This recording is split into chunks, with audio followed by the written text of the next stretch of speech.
In a blistering attack on BJP, BSP leader Sudhendra Bhadoria on Friday said the Saffron party is facing vertical split in its fold. Bhadoria spoke exclusively to NNIS. He said it was not only BJP Vice President Uma Bharti but also party leader Murli Manohar Joshi who have criticized Prime Ministerial candidate Narendra Modi for his actions and policies. Besides, Jaswant Singh and Surya Pratap Shahi have also made disparaging references against Modi in the past. The BSP leader observed that this will impact BJP's image this elections. Well, as far as this episode is concerned, we all know that the BJP is vertically split.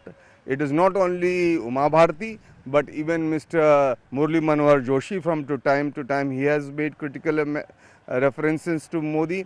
Other colleagues of the BJP who are contesting elections against the BJP, former candidates like Jaswant Singh, and you know that Surya Pratap Shahi, Mr. Chaube in Banaras, they have raised a flag of revolt against this leadership of Modi, and I am quite sure this will have a bearing in the elections and BJP will bite the dust in the forthcoming Lok Sabha elections.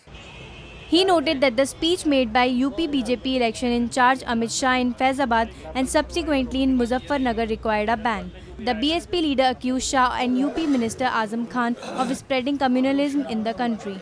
He also highlighted that Shah has been banned from entering Gujarat for his actions in the past. Well, the language which Amit Shah has been using in the campaign in UP, particularly in Faizabad and also subsequently in Muzaffarnagar, required a ban on his speeches. Both Amit Shah and Azam Khan were trying to fan communalism in UP, for which the Election Commission had to come down and clamp this order. However, as far as Gujarat is concerned, he is still banned from entering Gujarat. It is because he is one leader who tries to fan communalism, and that is the reason why this ban has been made on him.